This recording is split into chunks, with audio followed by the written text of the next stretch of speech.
2019 felt like an eternity ago. 2020 reminded us of what we missed. Here in 2021, Syracuse hockey is back.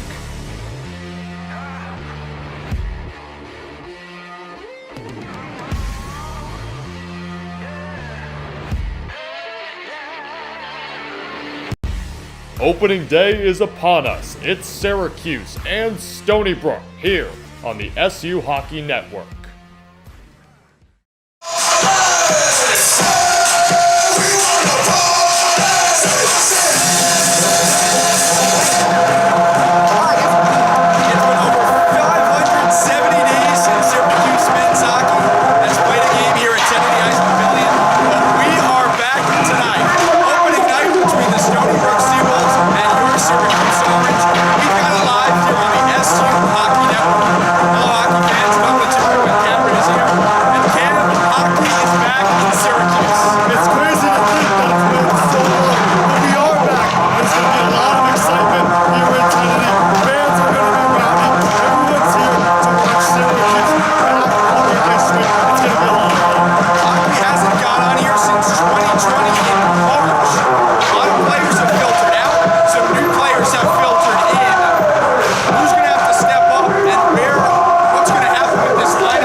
Lattuca here with Ezeir and head coach Chris Timmons.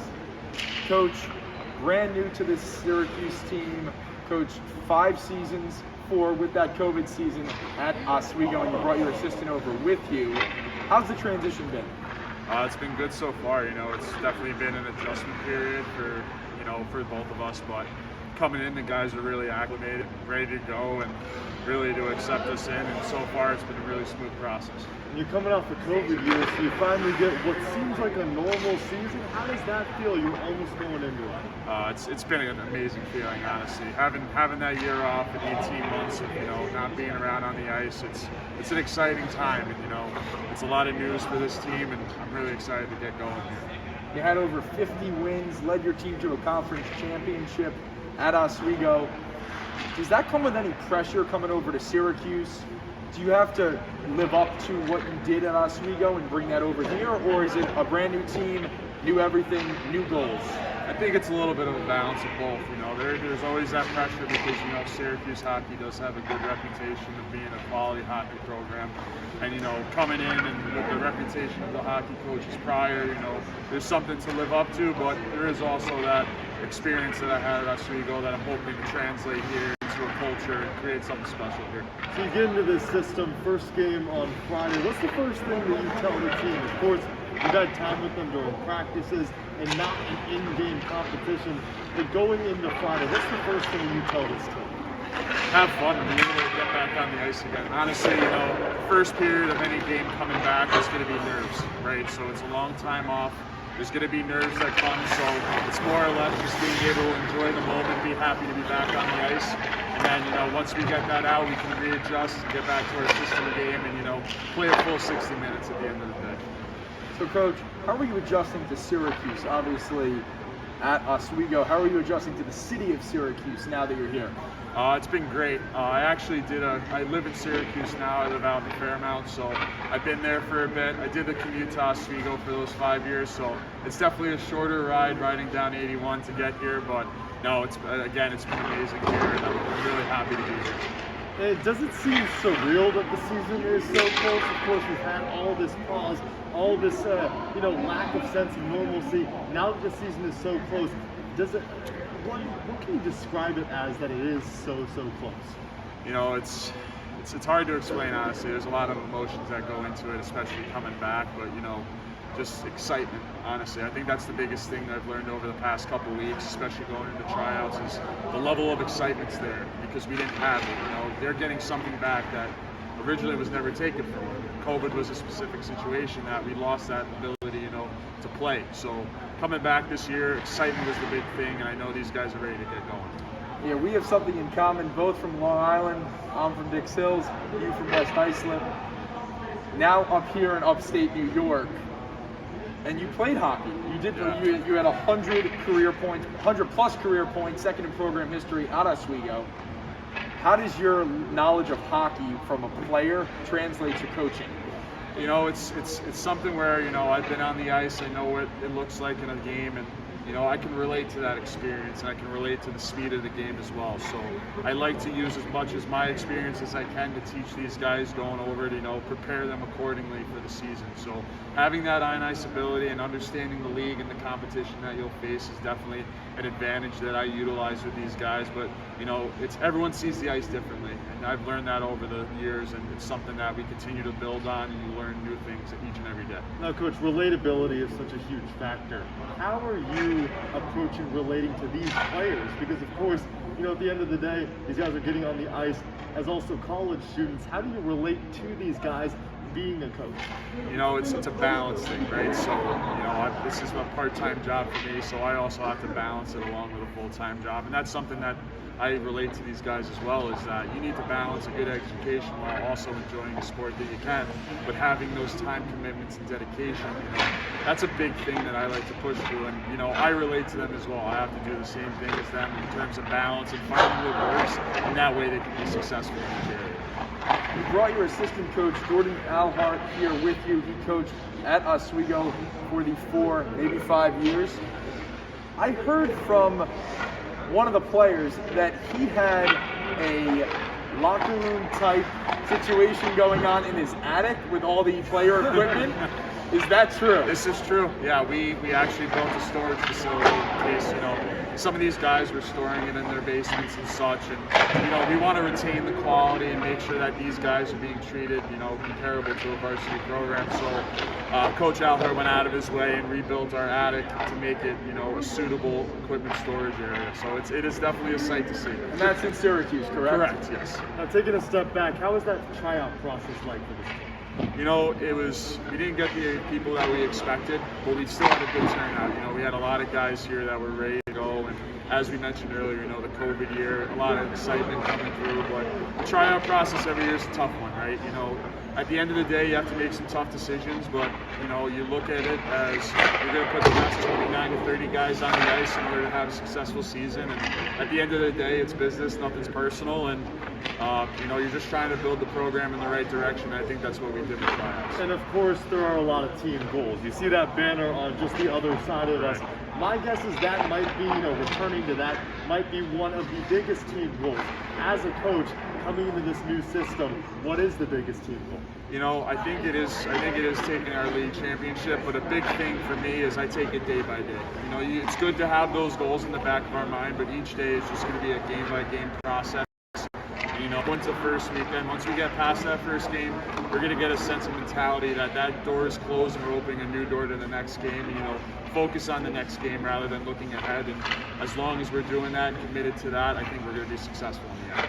Yeah, a lot of new faces in new places, including yourself. When you got here, did you rely on some of the veterans here to sort of get you to be more comfortable and then to make some bigger decisions? Have you leaned on them a little bit from the past? Absolutely. One of the big things that they have and experience-wise is seeing these guys in game-type situations. So coming into tryouts, you get a limited view because it is a tryout setting. When it comes to game time, it's very different. People react to games differently. Some guys show up differently in games than they would in practice or in a tryout situation. So I did rely on most of these veteran guys to kind of give me that insight on how they can play in games. But also, a big thing for me is character-wise, right? You want a good character, you want a good cultured room, and I relied on those guys in terms of my decisions, but at the end of the day, I think we picked the right group. Now, I will say, Coach, the orange tie looking good on you, kind of acclimating with the system. Now, a lot can be said about mentality of a group. And after this past season, many could say that the mentality is down because a lot of people were just so antsy to get back on the ice. How do you get this team mentality going where they feel like we're back and we're ready to go? It's just the one thing that I always relay to my guys, and it always comes in practice, is keep it simple, right? The one thing you want to do is that when you got on the ice, there's a bunch of excitement, as you mentioned, it's been a long year, and I know that guys are ready to go, but at the end of the day, when you really break it down, hockey's a simple game. As long as you keep it simple and everyone's on the same page, that's where we become successful. So I think that's the one message that I relay to my guys in terms of mentality is, stay calm, cool, and collected, and if we play simple hockey and know where we're at, then we're going to be successful. You lost the MVP in 2019, Matt Jacobs. You lost the Offensive Player of the Year in Peter Owen Hayward. Two top-line guys. Have you formulated your depth chart yet, or is it a little bit too early ahead of Friday night's game against Stony Brook? No, we have some lines set up. We have some looks that we're going to go with, and we're going to work that in practice this week and get guys, we've been building that chemistry over the past week, and we're going to continue to do it this week. They're big shoes to fill, right? But every year brings new challenges, and it's a next man up mentality. So to fill those big roles, I think we have some guys that are going to be able to do that for us. For all the fans watching right now, who is one guy that's your, a guy that you're pointing at, and that should be a standout one for the season that people should watch out for? I'm going to be honest with you, it's going to be Tim Kalinowski. I know that he had that hip injury before going into COVID, and I think he's really excited and motivated and ready to go. And he's one of those guys that really showed up to practice and set the tone for the guys and became a leader on this ice. So he's going to be leading the charge, and I assume the guys are going to follow behind him. So I'm really looking for Tim to break out this season. Starting goalie in 2019, Eric Parker, graduated. He's moved on. You got a guy in Cal Stewart who is a senior this year, had a little bit of experience in the broadcasting booth with me 2 seasons ago, and we were joking about that earlier. Do you see him taking over the starting role and really controlling the blue paint that we're sitting in right now? As of right now, Cal's has that spot, right? So it's his spot to lose here. But, he's got a lot of good competition in Manny. He's also got others. We also have our rookie Spano. So, you know, creating that competitive nature, I think it's going to push him more. But as of right now, that's his blue paint, so he's got to own it, make sure he works with each day. How ready are you for this weekend? Oh, I couldn't be more ready. I know I talk about the guys being excited, but for me to get back on the bench and get back into that coaching atmosphere, it's something I'm really looking forward to, and I can't wait to get going. You've got the orange tie on now. Do you know which tie you'll have on Friday night? I'm going to leave that a mystery. I'll let it be a mystery, but it obviously will either be the navy or orange for us. Okay, and a suit, because it is pretty chilly out here. I'm not going to lie. It is chilly. Maybe not wearing the right attire here with the short sleeve shirt. So you think suit and tie and everything for Friday night? That's been the typical look, and if it gets a little too chilly, maybe a pea coat, but I usually typically stay with the suit look. So. All right, Syracuse men's hockey, opening night, Friday, October 1st, 6:30, right here at Kennedy Ice Pavilion. We'll take a quick break, but up next on Prior to Puck Drop, Ken will tell you how the Syracuse team almost didn't have a logo coming into tonight. We also caught up with assistant captain Tim Kalinowski. That interview and more after this short break.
Welcome back to Prior to Puck Drop, only here on the SU Hockey Network. Welcome back to Kennedy Ice Pavilion. Cameron is there with you, and there was a huge discussion on the broadcast that Syracuse hockey wasn't able to use just a week ago. That made big headlines, made big news within the university. But just a couple of days ago, it seemed like the university retracted its statement, sending out a school-wide email saying that club teams here at Syracuse University would be able to use the block S, and that the previous allegation about trademarks and not being able to use it because of copyright actually wasn't going to be true. It's been a very tumultuous situation with this broadcast with Syracuse Club Baseball, Syracuse Club Hockey, and the entirety of social media were going off about it, but they got the right result, and now Syracuse is able to use, or Syracuse Club teams are able to use the block S on social media, and there isn't any trademark issues anymore. That's great news. That's why you're able to see this block S on the microphone. Now, before we hit the game in about 10 minutes or so, Puck Drop, here on Prior to Puck Drop, we caught up with assistant captain Tim Kalinowski during our media coverage to talk a little bit about his excitement going into this season. Doug Lattuca here with senior forward Tim Kalinowski. Tim, your two line mates from 2 seasons ago, Peter Owen Hayward and Matt Jacobs, both graduated and gone. How's that making you feel going into this season? It's tough. I mean, those two guys were two of the top leading scorers in program history. I think Peter's number one, and I was lucky enough to play with those guys, and it really made my life pretty easy. And like the chemistry I have with them, and I am really, really going to miss those guys. And they were a joy to play with, but now I have to take some of the lessons that those guys taught me, and hopefully I make it easy to play with me, like similar to the same way that they did with me. So, like I said, those guys were just so dynamic, so fast, saw the open man. So, like I have to do that on my own now, and I'm sure we'll find some great line mates to play with. We have a ton of talent up front, so no matter who I play with, I'm pretty excited. Yeah, a lot of player turnover this season, older guys moving out, newer guys coming in. How have you guys gelled so far before the season? We've done a great job. I mean, we made it, we made it our job. We made it a top priority to, if we're going to be this young and really have the turnover we did with not playing for a year, we have to make sure all these guys come in and they feel welcomed, they feel integrated. So our big thing is when we're not at the rink, everybody's together. Everybody's always welcome. The new guys, our mentality is they're not freshmen, they're not rookies. They're guys on our team that we need them every day. We need to be able to trust them on the ice. So the more we've been able to gel off the ice, the more we've been able to see it at practice, and it's really encouraging. And it's a testament to the leadership we have here to make sure that is a priority, making sure those younger guys feel like this is really their team as well. Yeah, brand new coaching staff season as well. What's one strength that you see in this new staff? Honestly, organization. I mean, we're thorough, we're prepared. Every single day we know what to expect, and I think that's pretty awesome. Our coaches have just prioritized making it easy on us so that when we show up every day, we know what the expectations are. There's no questioning, there's no ambiguity, and the rest follows as it may. I always say that if we're yelling about the power play on some day in January, like that's a pretty good problem to have. Those are the problems that hockey players like to be able to fix. Not other things like what can I expect when I come to the rink today. And this coaching staff has done a tremendous job of that. As a projected top-line starter on offense, what's your main job going into this season?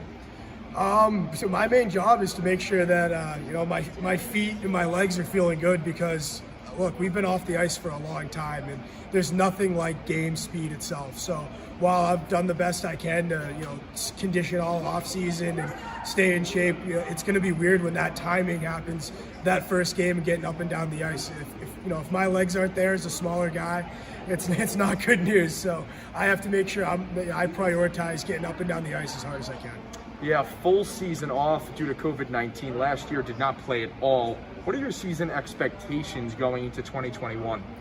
It's hard. I really don't know what to expect. I'm anxious to see how many other teams are bringing in as many younger guys as we did. Right? So you basically have two freshman classes back to back.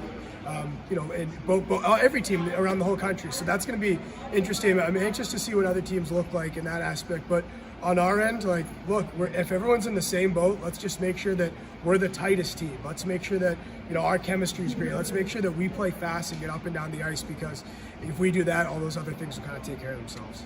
Now, what's your favorite flavor of ice cream?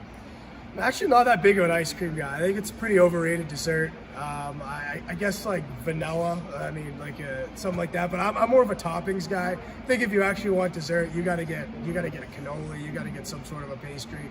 Ice cream, I think that's child's play. You heard it here first. Tim Kalinowski, a vanilla type guy. Doug, Tim, thanks so much. Tim, a bit odd, only vanilla. I'm more of a cookies and cream guy. Of course, we can't go against what Tim says. He's going to be skating on this ice in just 10 minutes time. And we're going to take a quick break here on Prior to Puck Drop. When we come back, we got starting lineups and a whole lot more. You're listening or you're watching Prior to Puck Drop here on the SU Hockey Network.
Welcome back to Prior to Puck Drop, only here on the SU Hockey Network.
your attention to center ice for tonight's ceremonial puck drop.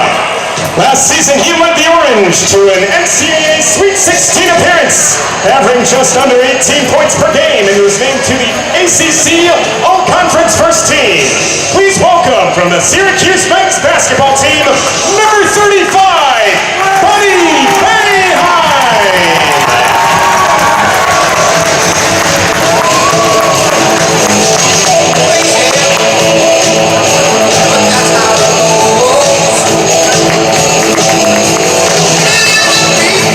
Ladies and gentlemen, Buddy Bayheim.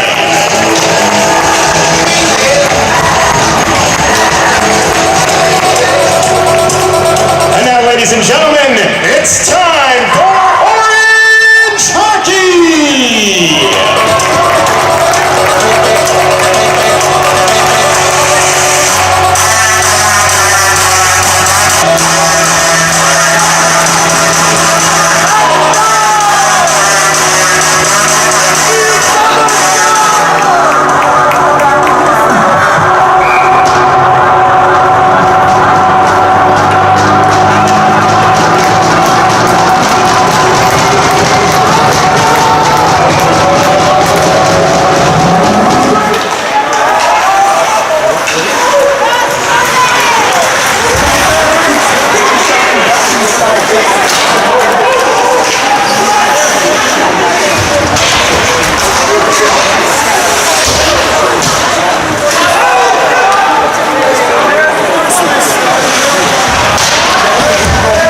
get easy land. Father said it out the porch. Only four hang air, come on, wanna make it home, then get the porch. Let it cover faded, boy, I had to fade it. As a faded for it, tomato or tomato, either way, the boy, where's the play it? I won't say it no more. I was just down bad. I had to time it. But I'm here for the crown. Board of Education versus Brown. I was Board of Education, live in town. Resume, tap me down, background, check background.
2-minute minor penalty for roughing. Correction, the penalty is sussed to number 19, Bruce Perot. 2-minute minor penalty for roughing. Time of the penalty, 7 minutes, 57 seconds of the first period. Syracuse penalty, Perot, 2 minutes, roughing at 7:57.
Syracuse penalty number 6, Tim Cook. 2-minute minor penalty for interference. Time of the penalty, 9 minutes, 39 seconds of the first period. Syracuse penalty. Cook, 2 minutes, interference at 9:39.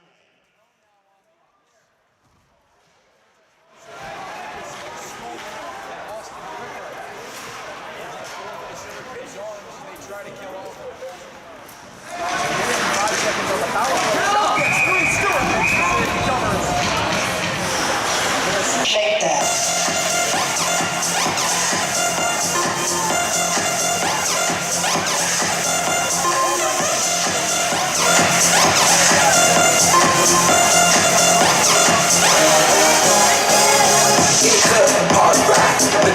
She on the job, stop when we get a spot. When they move away, like she on the fly. On the track, I got some now. Top G tattoo, cause I'm rock.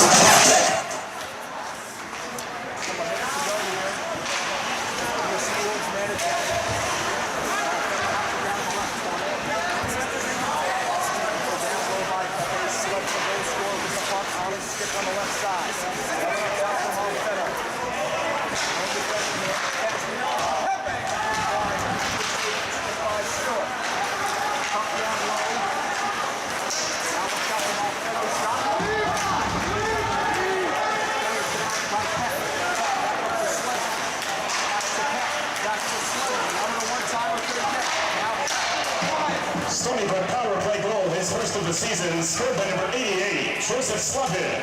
Assisted by number 11, Chucky Peck, and number 13, Dominic Molfetto. Time of the goal, 9 minutes, 26 seconds of the first period. Stony for power play goal, scored by Slavin, assisted by Peck and Molfetto at 9:26.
assessed to number 74, Matthew McDermott.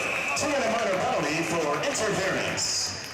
Time of the penalty, 13 minutes, 45 seconds of the first period. Stony Brook penalty. McDermott, 2 minutes, interference at 13:45.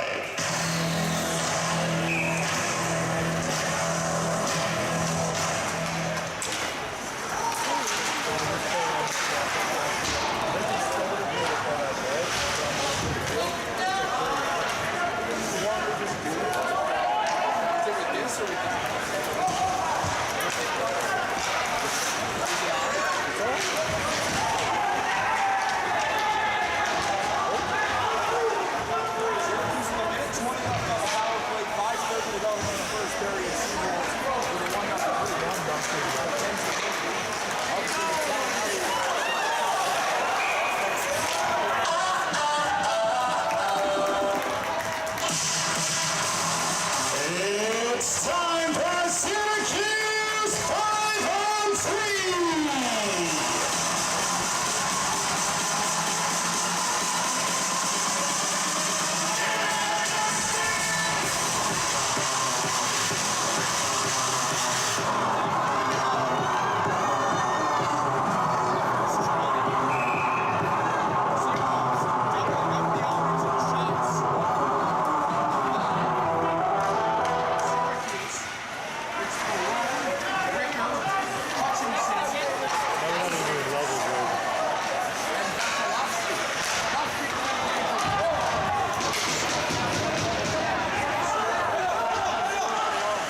Stony Brook penalty assessed to number 15, Jesse Edwards. 2-minute minor penalty for cross-checking.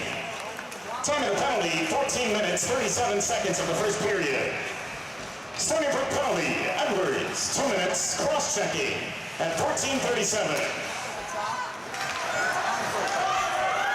Correction to the Stony Brook first penalty, McDermott, 2 minutes. The infraction was for boarding at 13:09 of the first period.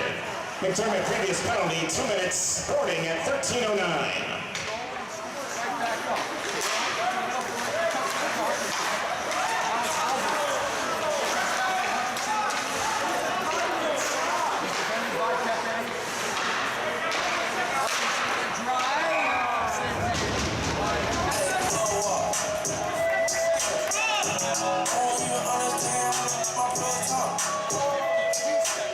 Ladies and gentlemen, today's unofficial estimated attendance is 217.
drop it.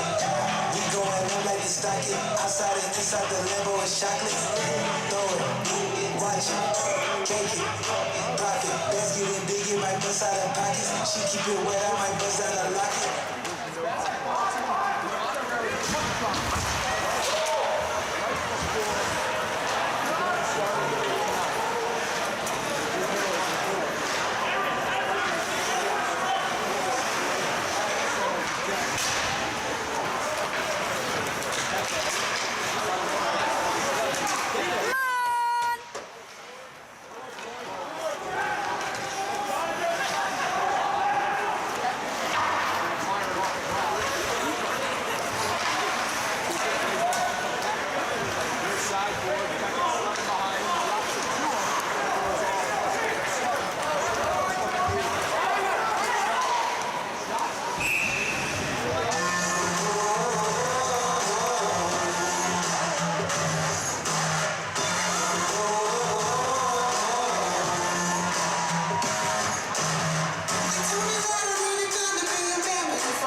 Last man to play in the first period.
Will do it.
Always been 100, put that on my block. So now I want that block. Now I do what I want. Now I do what I want. Now I do what I want. Test, test, test, test, test.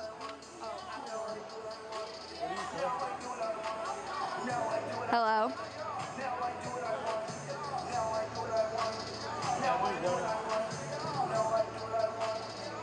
Could we mute audio on the camera? Could we mute audio on the camera? I don't hear anything though.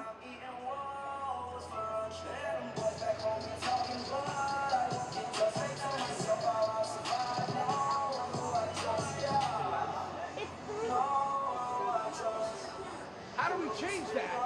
That's the problem.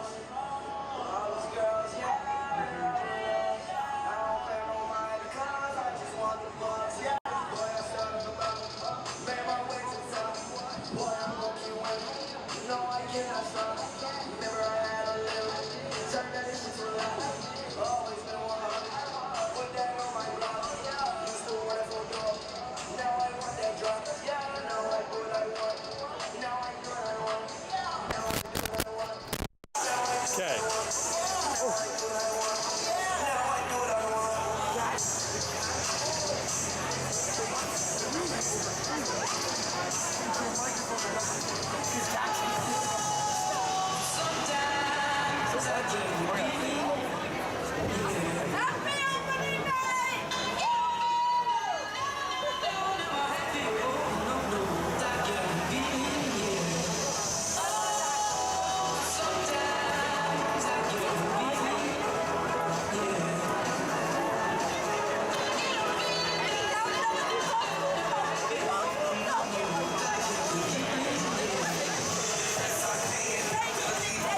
As he stops the second chance opportunity. Seawolves the other way. Peck. Pass across. Slevin scores! Joseph Slevin, goal number 2 on the night. And the Seawolves have a 2-0 lead just 20 seconds into the second period. A disaster scenario for Syracuse. A huge chance on one end for Prestamo. A breakout the other way. And Slevin on the one-time shot slips it past the catching mitt of Stewart. And it's Slevin 2 and Syracuse nothing early on here in the second period. As the Orange have to get the offense going if they're going to want a chance to win this game. Murphy with the puck behind his goal. Passes it off to Florio, his partner, who fanned on it. Puck thrown out in front, and Barone controls for Syracuse. Murphy with a nice close off. Puck out to center. And DiStefano backhands it into the Syracuse zone. Touchdown for a high stick by Florio. Stewart has been beat just twice, both times by Slevin, both times on one-time opportunities. Nothing that Stewart could do on that one. Stony Brook wins the faceoff back. It's McDermott. Barone got in the way. Back pass for Pepe, who peppers one off the back glass. Hutchinson with it in the far corner. Syracuse controls on the person of Vasilevsky. He'll lift one up and out of play into the Stony Brook bench, looking for Barone. So the faceoff will be deep inside the Syracuse zone. On the ice is the second line. Number 26, Sam Hutchinson, centering number 19, Vincent Barone, and number 9, Evan Vasilevsky. Right off the faceoff, Stewart hops on top of it. And there will be another faceoff to the right of the senior netminder from New Canaan, Connecticut.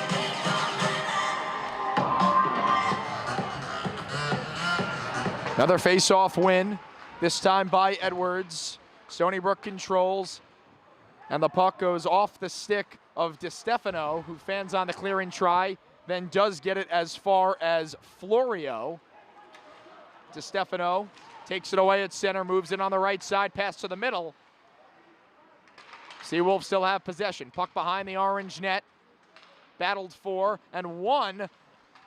Shot stopped by Stewart off the stick of Nespany. Pepe with it and a big hit behind the goal. Huge hit by Anthony Larkin. Puck still up for grabs. Off the skate of Alvers. Seawolves have it at the far point. Shot off the post, off Stewart, and clear to the boards. DiStefano with a shot off the glove of Larkin. Syracuse tries to clear, and they do. Mad scramble in front, and a little bit of iron hit as Stewart didn't even get a piece. 2-0 Seawolves with the lead, 17:40 to go here in the second period. Stony Brook on the transition. Shot blockered away to the near side boards by Stewart. And Alvers throws it the length of the ice, and that will be icing. Stewart with 22 saves on 23 shots, and a little bit of luck as well. A little bit of help from his best friend, the post, to keep this game 2-0.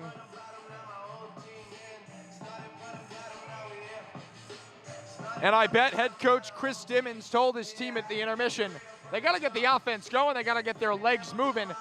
And the playmakers like Prestamo, Kalinowski, and Cook have to show up for this Syracuse team to win this game, as Pepe throws one on goal. Waffled away by Stewart. Zerilli fanned on a shot attempt. And now it's the freshman Florio.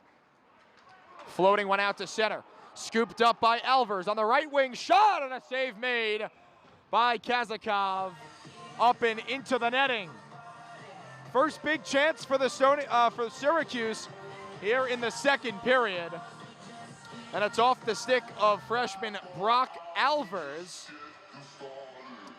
And in the limited action that Kazakov has seen in this game, he's looked pretty sharp. Now Syracuse will hope to test him a little bit more as we progress through this one. An outlet pass goes too far, and icing will be called. The Stony Brook bench is not happy with that one. They thought Pomniak got there before Goldenberg. And now the refs convene on the block S at center. And they're going to stick with the original call of icing. Defensive lines go Murphy and Florio, Ricker and Skalnick, and the freshman Goldenberg with Kuzmine. Syracuse pushes the puck towards the near side corner. It's Prestamo worked on by Pepe. Puck swung around the boards. Goldenberg tried to keep, could not do so, as it was Pomniak taking it through center. Prestamo strong on his skates, takes the puck. Odd man rush, Prestamo, save!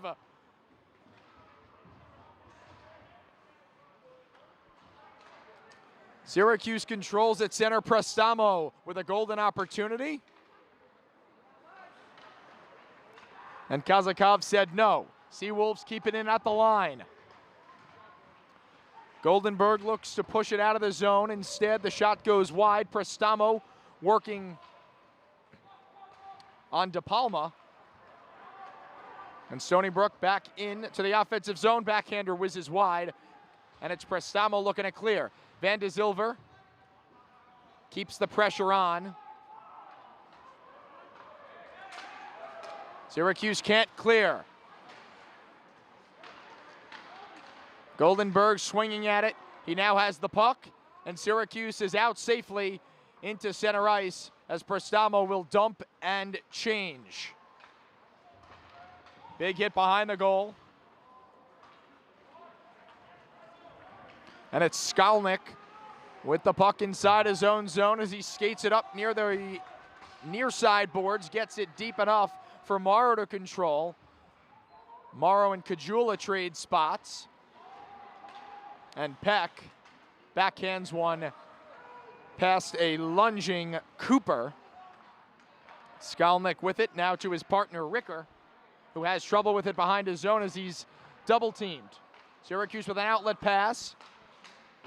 Looking for Vasilevsky. That didn't work.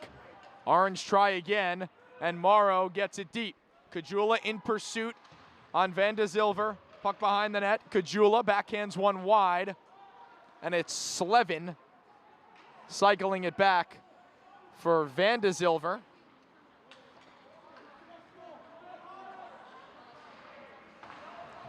Played behind Stewart. Ricker at the controls. Bit of pressure put on him. Tried to chip it up the boards. Kept in at the line and then squirts out, where Slevin can control for Stony Brook.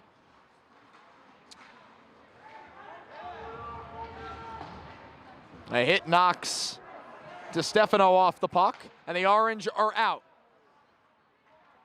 Syracuse moves into the zone. Nice move put on by Vasilevsky.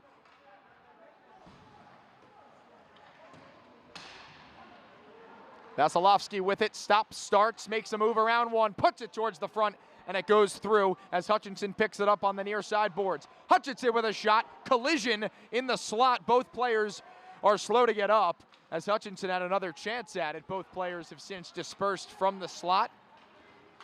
And the Seawolves are on the other way. Peck with a nice move, inside, outside, plays it towards the middle. Pepe now to Slevin. Slevin down low, up top for DiStefano. Collision in front, two players down. And now it's Vinny Barone being hounded by Slevin. No call.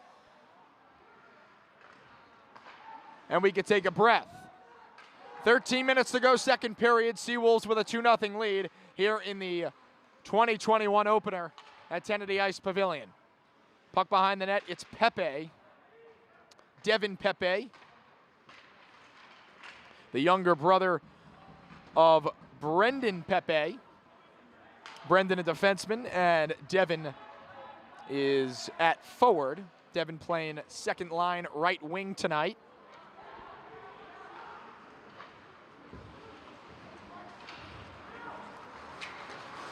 Stepney gives it off for Leibold. Leibold makes a move, puts it backhand, forehand at a save with the chest by Stewart, and it goes to the far side corner.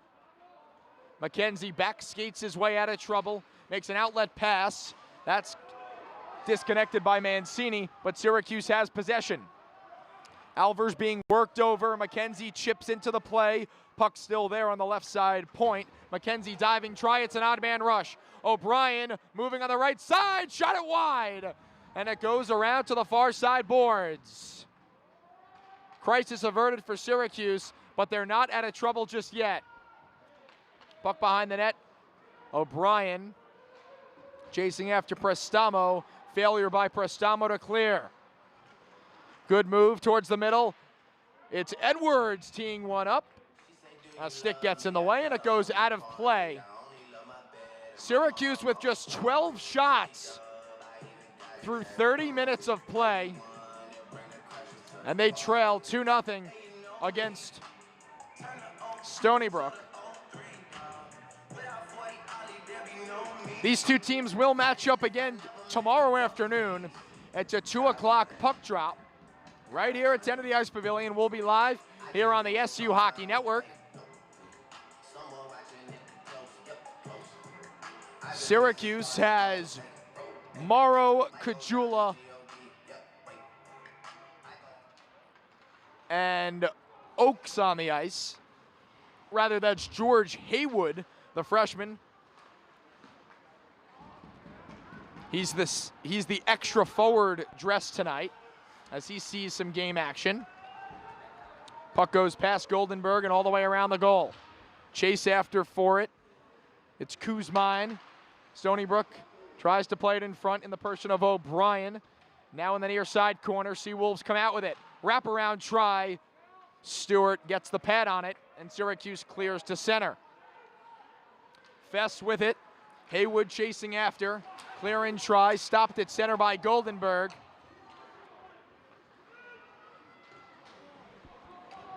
Shot skips wide of Kazakov as Ricker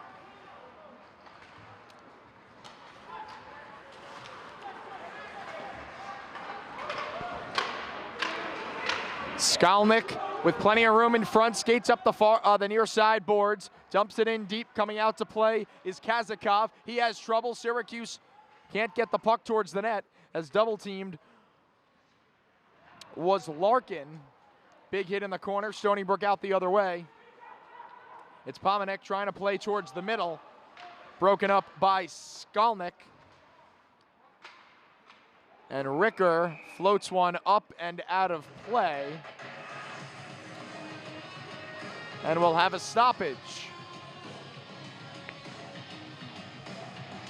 SB doubling up Syracuse in shots on goal. 24 for the Seawolves to just 12 for Syracuse. Now let's not forget the Orange are just a few seasons removed from being tournament champions of the ESCHL in the 2018-2019 season. They've since had the one season in 2019-2020 where they played just above 500 hockey, finished in the bottom half of their division.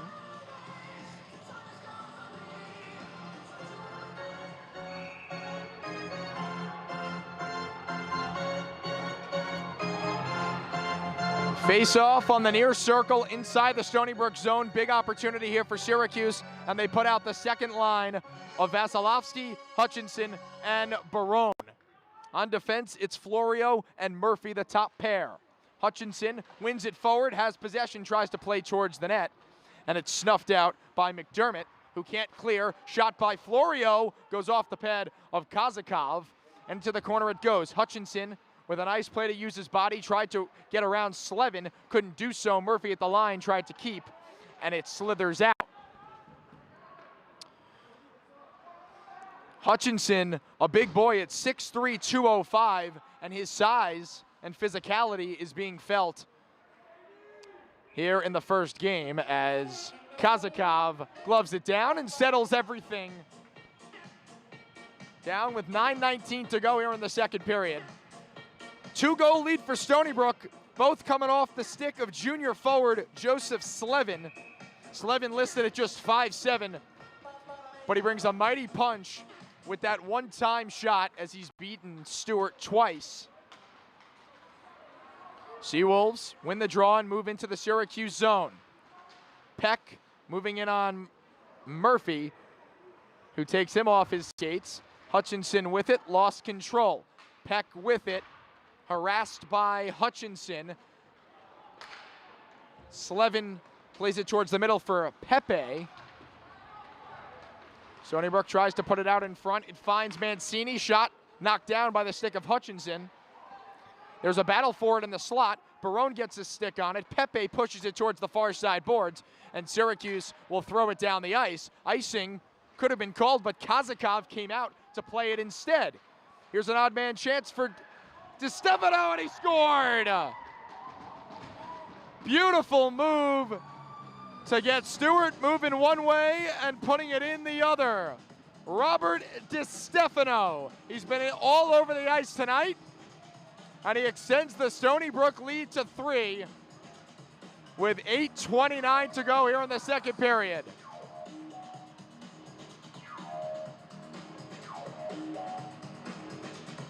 What looked promising for Syracuse on one end turns into a disaster on the other.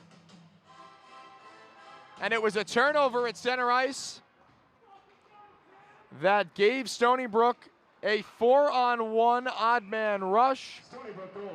And DiStefano makes no mistake. Assistant by number 23, Gideon Cooper, and the goalie number 20, Matvey Kazakov.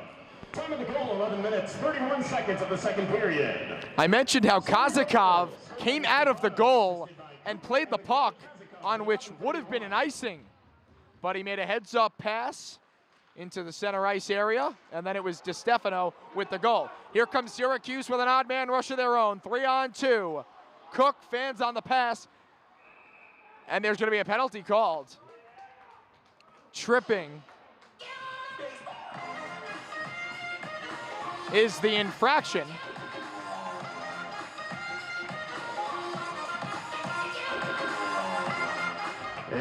So it's the goal scorer, Robert DiStefano,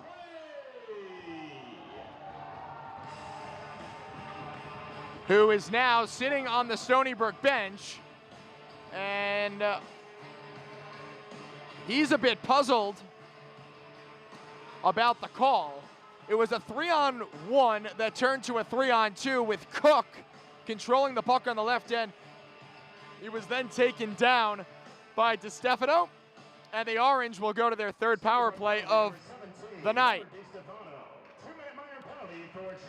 Big chance for the Orange to get back in this one. They trail by 3 goals.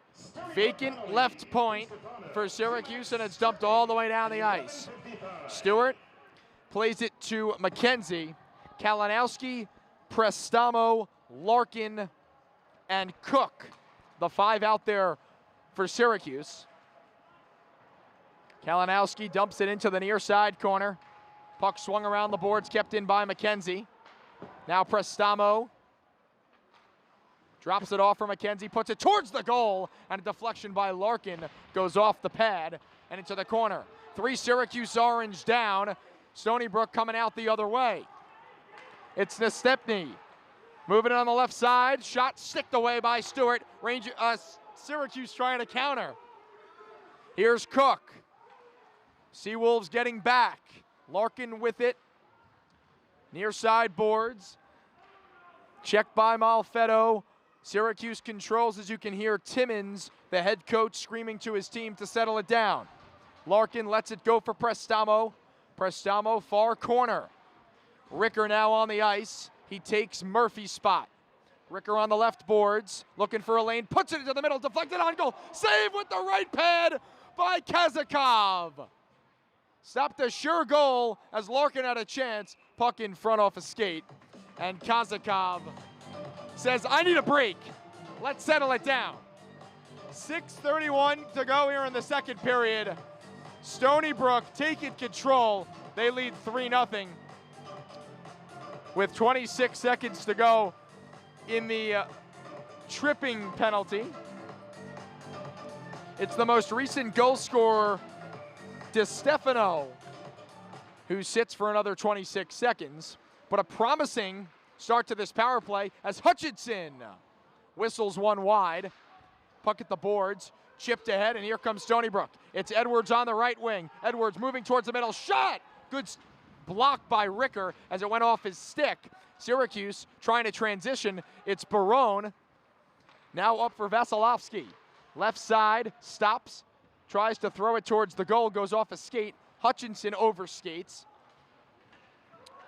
And it's Fess for Stony Brook putting it on goal, and Stewart will cover. And some extracurriculars after the play, as it's Fess and Skalnick. Rather, that's Thomas Leopold, as they were involved in a pushing match after the whistle. And they're going to send them both off, 2 minutes for roughing. And the crowd of almost 200 plus, it's the first thing they've been excited about all night besides the Buddy Boeheim puck drop before game time. Now the Stony Brook coaches, including Chris Garofalo, he's confused. He's yelling about something, as I think he was anticipating Skalnick would get the extra 2 or be the only one sitting in the box, but that's not the case. So, offsetting penalties, as there are 2 SU players in the box and 2 Seawolves in the box.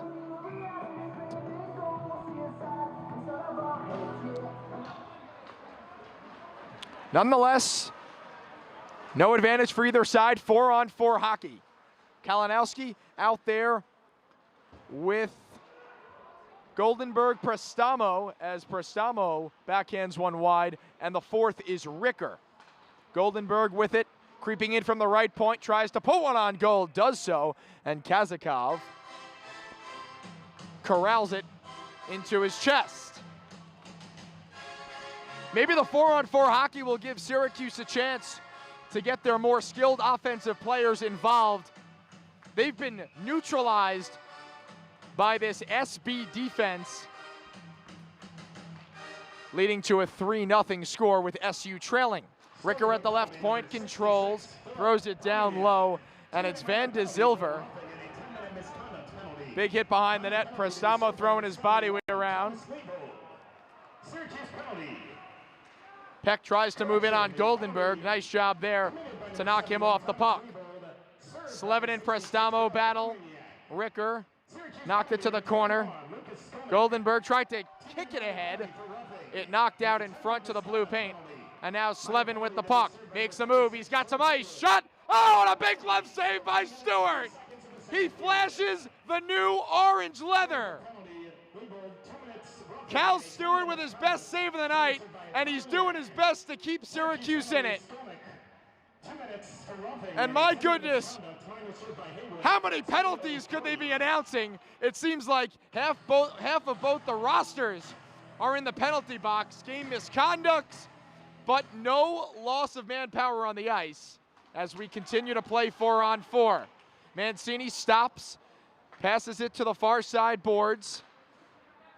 Mancini's got it back. He's pressured by Vasilevsky. Puck goes to the corner. It's the freshman Florio. He can't clear. Pepe pinches at the right point. Down low for his brother Devin. And now it's Murphy. Navigating through center, throwing it off the back glass. And Kazakov out of his net makes the save. 4:22 to go, second period here at Kennedy Ice Pavilion. Home opener, season opener for the Syracuse men's ice hockey team. And it's been a tough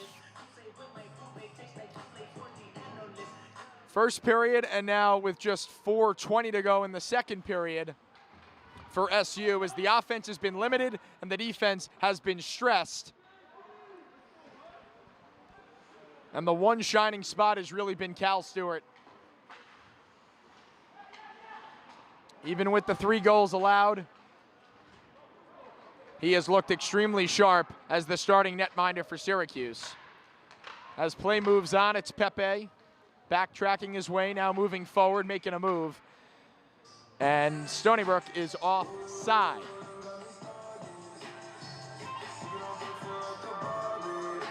Syracuse has not deviated from the lines tonight. The lines that we anticipated would play have stayed that way with just under 4 minutes to go in the second period and no goals on the scoreboard. As it's Florio chipping it off the near side glass. McDermott with it at center, plays ahead for Dempsey. Dempsey tossed to the glass by Murphy. Dempsey and Murphy continue to battle. Dempsey hand passes up the boards. Murphy then throws it behind the net.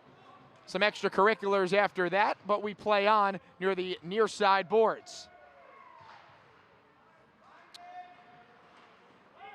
3 Orange and 3 Seawolves continue to chip away at it. Puck finds McDermott at the right point. He'll toss it down low, and Murphy on the backhand lifts it to safety through center, where McDermott corrals, throws ahead, and it finds him in his own zone yet again. Outlet pass too far, but chasing after it is De Palma. Puts it out in front. Scramble for it. Puck's available. And a big left pad save by Stewart. Puck still there, cross-checking away. And they're going to get him. Solt will go to the box for the penalty. And now Murphy and Pomniak are involved after the whistle. And it'll be another Stony Brook power play as a blatant 2 cross-checks by Anthony Solt.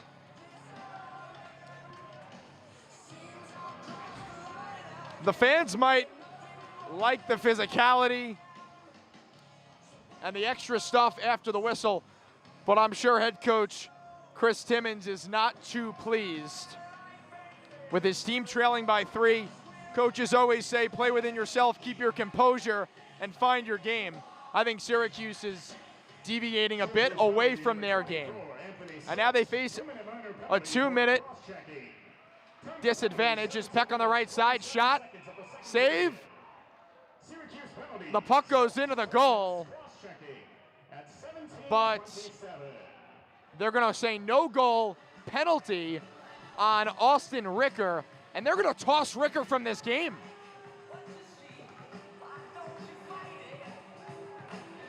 I think Ricker is being tossed from this game. And the one question I have is, why did the goal not count? Syracuse never touched the puck. It was on goal. Stewart made the save, and it was tapped in by a Stony Brook player. But Ricker is going to be sent off with a game misconduct. And it looks like, I'm being told, Ricker shoved a Stony Brook player with his stick. Now, in hockey, a penalty, there is a penalty called spearing, where you use your stick in an inappropriate fashion, either in a sensitive area between the 2 legs, and I believe that's what happened, as that's why Stony Brook was so enraged.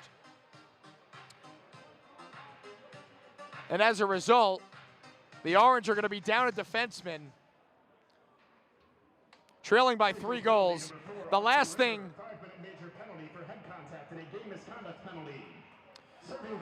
so they're going to say head contact, 5-minute major, and then the game misconduct for Ricker. And Ricker got very physical with a Stony Brook player inside the slot, away from the play.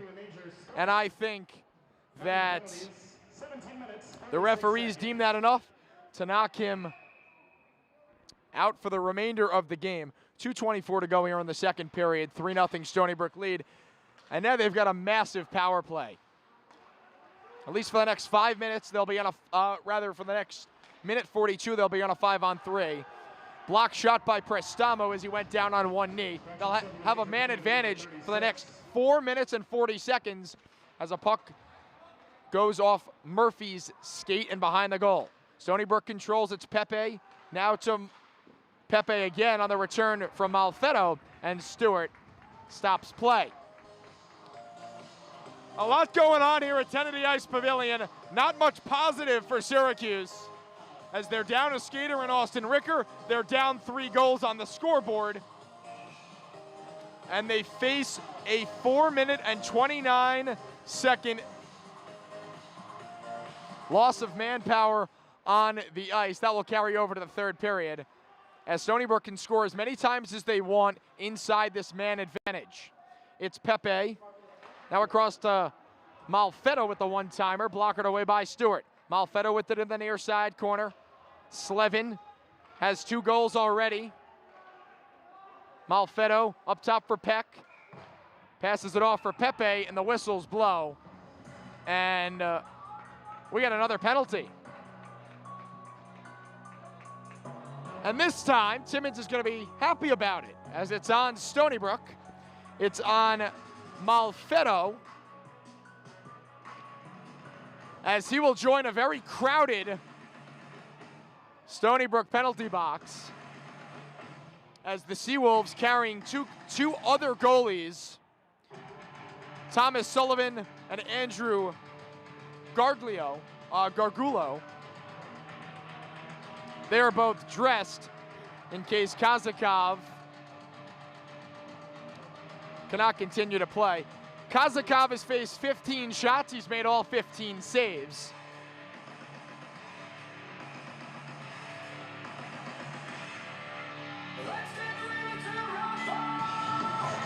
So Stony Brook will be on a 4-on-3 for the next 53 seconds.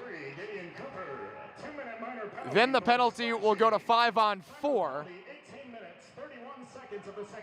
for the next 3 minutes and 50 seconds. Stony Brook will have the advantage. Pass in front, and it was Devin Pepe with a chance.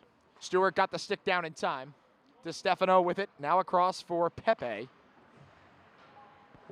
Pepe back, up top, shot on goal. No one knows where it is. It's underneath Stewart. And Pepe was pushed in to the Syracuse netminder. Stewart stood his ground.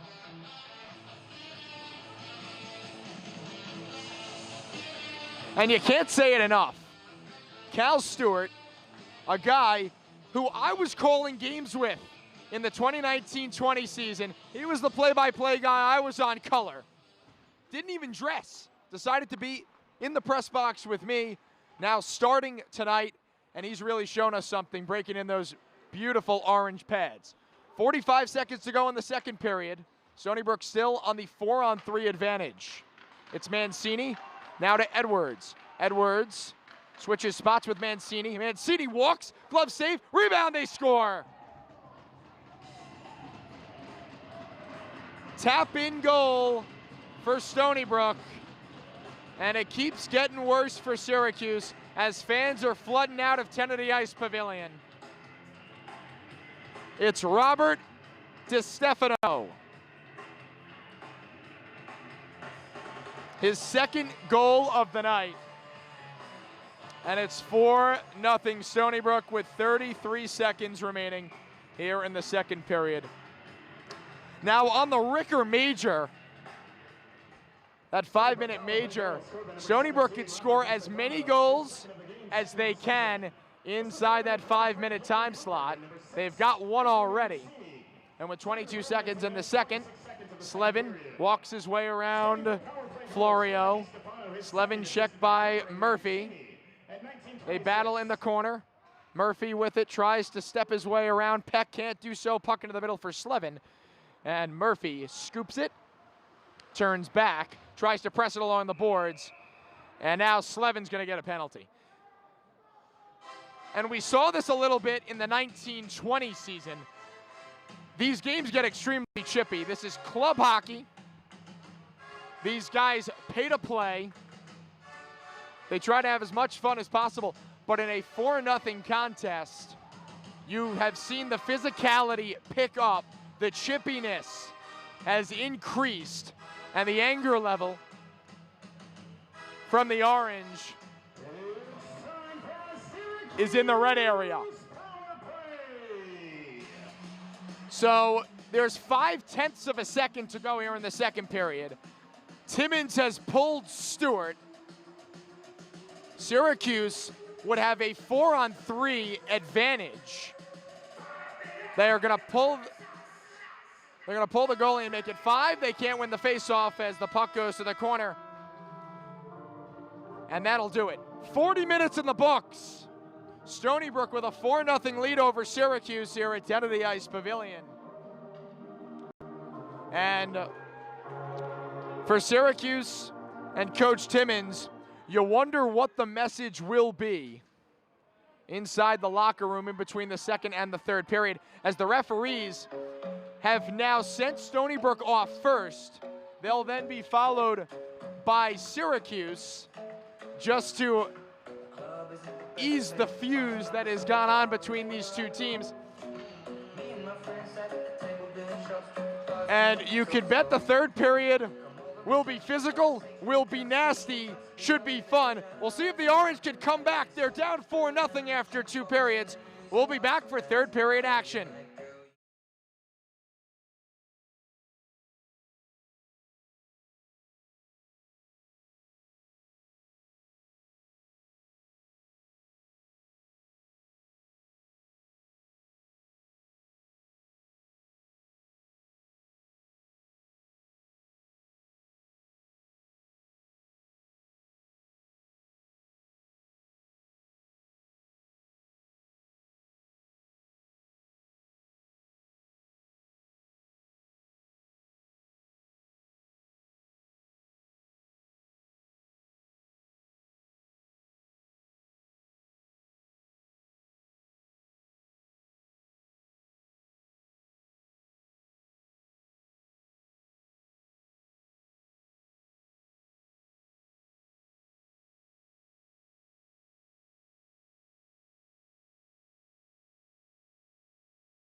40 minutes down, 20 minutes to go here at 10 of the Ice Pavilion.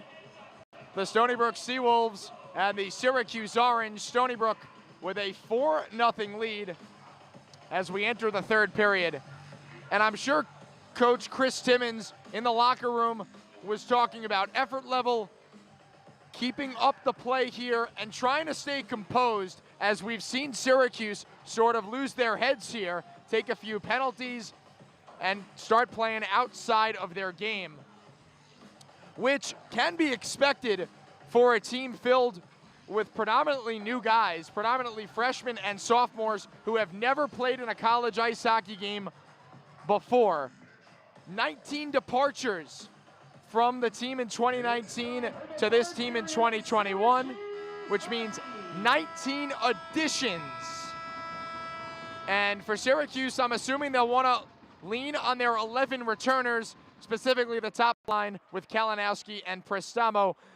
As the third period is underway, Murphy pushes it deep inside the Stony Brook zone, and it's thrown back onto the goal stick of Stewart. Syracuse with a power play. It is a 4-on-3. Murphy stops, curls, passes it towards the far side. Van de Zilver lost it. Prestamo with it. Shot, scores! Lucas Prestamo strikes first for the Orange in 2021, and Syracuse is on the board.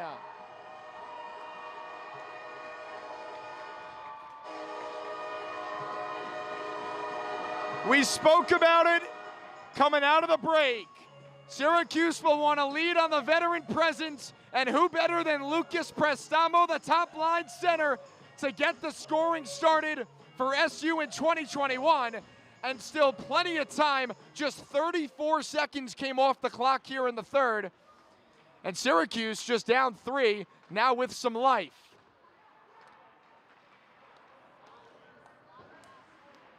Goldenberg plays it for Murphy. That's a change on the defensive end. Goldenberg now moved up to the top pair with Murphy. Mancini slips his way through center. Hip check by Murphy. Puck in the near side corner. Now behind the goal, Mancini puts it on goal. Saved by Stewart. And now it's Edwards controlling and skating around. Drop pass for Pepe at the left point. Pepe fakes the pass to Mancini. Holds on, now double team. Goldenberg closes him off, but Edwards has the puck. Backhand pass out to the right point. Mancini with it to the left. Back pass shot off the high glass, and Goldenberg tries to clear. He can't do so. Edwards harassing him. Puck still kept in at the line. Now Murphy looks for an outlet. He's got one just a bit too far for the shrieking Sam Hutchinson off the bench. Hutchinson uses his body, puts it out in front. Puck still available, and Barone skated right past it as Stony Brook's Mancini will settle. 18 minutes to go in the third period. Syracuse with an early goal. Syracuse still being outshot 28-15, but they have an early goal here. Big hit behind the net. Puck up to the top. Now to the near side boards. Peck puts one on goal. Stopped by Stewart. Another one flutters wide. DiStefano has 2 goals already. Throws one to the net. Backhand try in the slot is poked away. A battle on the far side boards.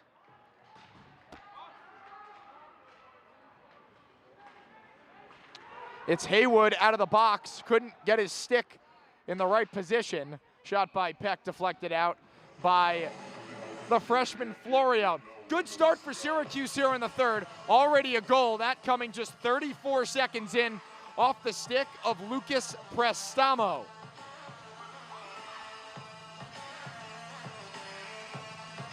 It's a given that goalie Cal Stewart will have to continue his stellar play. He's made 24 saves on 28 shots. And he'll have to be perfect here in the third if Syracuse wants a chance to creep back in this one. McDermott at the point, tried a shot, deflected wide, now into the far side corner. puck up in the air and off the netting, gets lodged in between the glass and that netting. Syracuse still on a power play for another minute and 5 seconds. Joseph Slevin remains in the box for Stony Brook. Van de Zilver picks it off at center, tries to move the other way. And it's Murphy at the controls. Out through center, outlet pass for the goal scorer, Prestamo. Prestamo circles back, looks for an open guy, drops it for Murphy. Murphy steps, looked for a deflection. He wanted Larkin in front, went through off the boards. Syracuse still has possession. Prestamo and Larkin both with the puck. Larkin gives to Prestamo. Saucer pass to Kalinowski, now up top for Murphy. Tic-tac back to Kalinowski. Kalinowski looking for Cook in the middle. And the pass just a bit too far. Just 15 seconds to go on the Syracuse power play. And we have another penalty. This time against SU. And it's the freshman Anthony Larkin. He'll go to the box, 2 minutes for holding. So Slevin will hop out of the Stony Brook penalty box in 14 seconds. Larkin will take a seat as we play 4-on-4 hockey for the next 5 seconds. Slevin will hop on. Syracuse penalty number 28. And he's now out of the box and he joins the play. Morrow just does enough to get it to center, where the aforementioned Slevin. Larkin, 2 minutes, holding at 3:47. Slevin with it. Poke checked off his stick by Sult. Now it's Malfetto playing it for Cooper. Stony Brook on a power play for 1 minute, 20 seconds. Slevin at the left point, drops off from Malfetto. Back to Slevin, he already has 2 goals. One-time chance on goal, Stewart sticks it aside. Pepe to Slevin to Malfetto. Slevin lets one go, and the right leg of Morrow deflects it into the netting.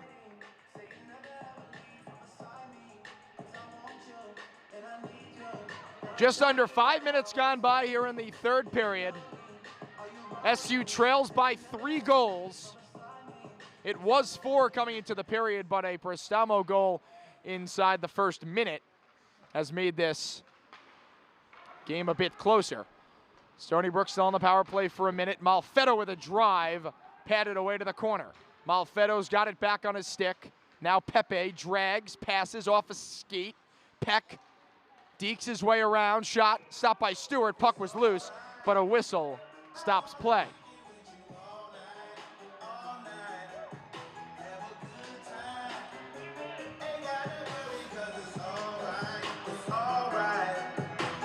Doug Lattuca with you on the SU Hockey Network for the opening night game of the 2021 season. Stony Brook and Syracuse, 4-1 the score. Syracuse makes a change on the rink. It's now Kajula out there with Alex Oakes, the sophomore. He hasn't seen much ice time out there in a penalty-killing situation. It's the combination of Florio and Kuzmine out there for the Orange on defense as Stony Brook penetrates the zone. Pepe. Pass intercepted, and a good play by Oakes to clear the length of the ice. He'll go after it.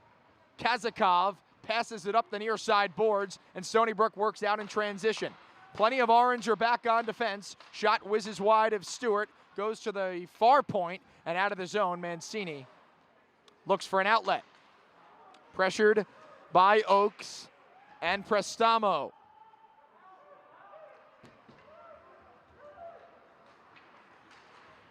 Now it's Nespany through center, tries to deke his way past Florio. He does so, and he's going to draw a penalty.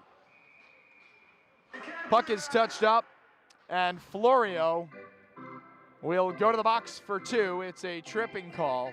And not what the doctor had ordered for a Syracuse team already trailing by 3 goals.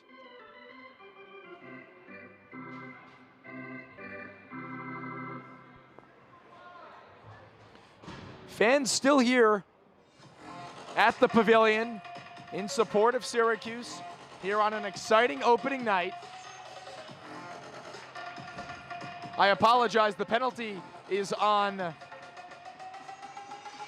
Timothy Kuzmine, the defenseman. So he takes a trip to the sin bin. Now it's Malfetto at the top to Slevin, and a big save by Stewart. Another one-timer by Slevin. Now Malfetto with a shot. Stopped by Stewart. 2 huge saves. Stony Brook still controls. Malfetto across the Peck, and it's swallowed up by Stewart. Cal Stewart keeping his team in it here in the 3rd period as he continues to show up. Even after being peppered with shots, that's 30 shots on goal for the Seawolves and 26 saves for the senior netminder. Malfetto.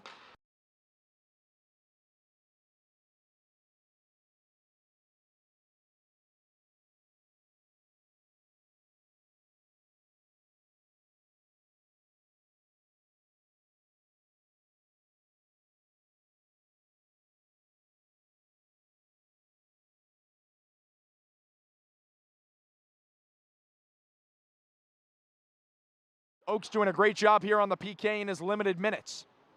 Puck played for the middle, deflected now to the far side boards. Puck still in the corner. Pass to the middle for Pepe, and he fires one wide. Slevin controls to the left point. Plays it down low.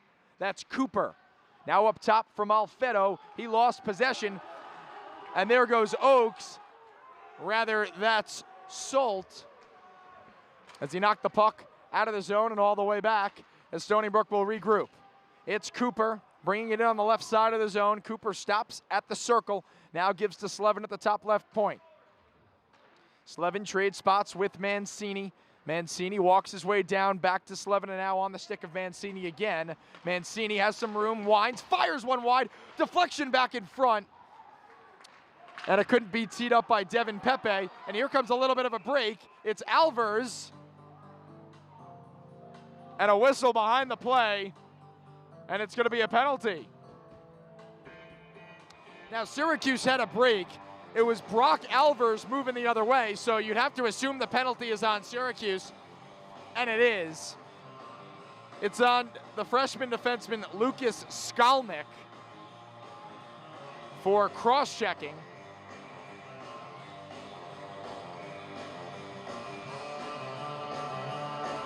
SU is 8 seconds away from killing off a crucial penalty. Now they'll have to do some more work for another 2 minutes. They've got Murphy and Goldenberg out there with Prestamo.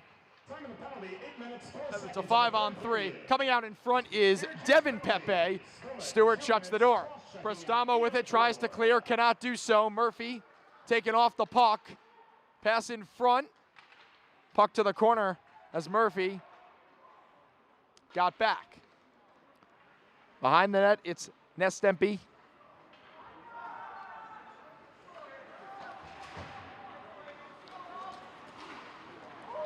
Pepe with it, harassed by Morrow. Pass gets past Goldenberg, it's to Nestempi, and he shot it wide.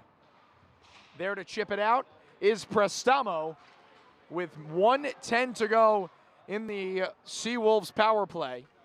Syracuse still trails 4-1, 11 minutes to go here in the 3rd. Doug Lattuca with you on the SU Hockey Network. We'll be back tomorrow for round 2 between Syracuse and Stony Brook, 2 o'clock puck drop. Be sure to join us for that one. Slevin, drop pass from Malfetto, went off the backboards and ricocheted in front. Syracuse tries to break out. It's now Morrow with it up the right side. He's worked on by Pepe. His backhand pass finds the stick of Peck, who works the other way. Peck inside-outside move, and it's going to be another penalty on Syracuse. Timothy Kuzmine was in the box for 2 minutes, came out, took another penalty, and he'll take another trip to the sin bin for another 2 minutes. And the chances of a Syracuse comeback looking slimmer and slimmer as the time dwindles off the clock. 10:24 to go. SU being more than doubled in the shot clock department. 32 for SB and just 15 for SU. So a 5-on-3 for Stony Brook for the next 2 minutes, for the next 28 seconds. Then it will go to a 5-on-4 for the remaining time. Pepe walks in and he scores. No one even in the vicinity of Brendan Pepe, and he ripped it past Stewart. And the lead is back to 4 for Stony Brook. Another power play goal.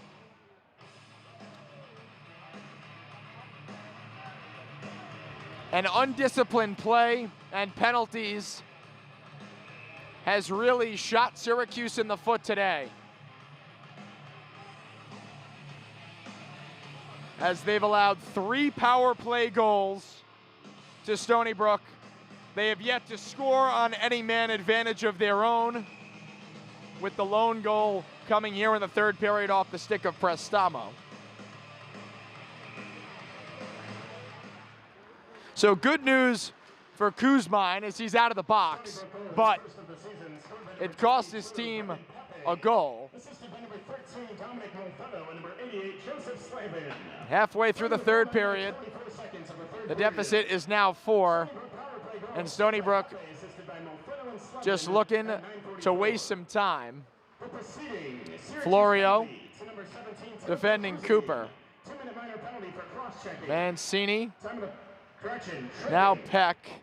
Back to Mancini. Mancini moves towards the middle of the ice. Fakes the shot, gives to Slevin. Back to Mancini, one-timer. Knocked down in front. Rebound chance. Stuffed in, and it's a hat trick for Joseph Slevin.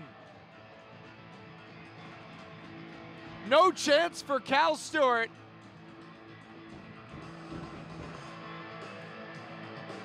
And Joseph Slevin is the beneficiary of a scramble in front. And what a way to start your season. Slevin has been one of the kryptonites for Syracuse going back to 2019 and 2020. He has performed at his best inside 10 of the ice pavilion. He does it again tonight. He's got 3 of the Stony Brook 6 goals. The other 2 to DiStefano, and that other goal to Dominic Malfetto, as the top guys are getting it done for SB. And Davin Van de Zilver and Dominic Malfetto, both defensemen, and that also can point out the fact that Syracuse has been shorthanded a majority of this game, and the defensemen have gotten involved using the one-timer opportunities from the point and just utilizing space, with Syracuse lacking that extra man as Prestamo tries to dance his way past De Palma, can't do so. Puck swings around the boards and Stony Brook chips to center. It's met by Murphy, who spins his way past De Palma and backhands it around the boards, where Kazakov can control. Van de Zilver tripped up in his own zone, and there's another penalty. This time delayed. Kazakov will go to the bench, and Sam Hutchinson will go to the box.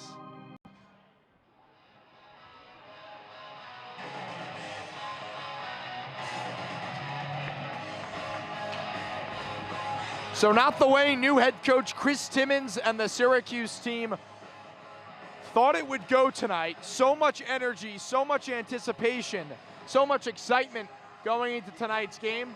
And they trail by 5 goals with 8:17 to go here in the third.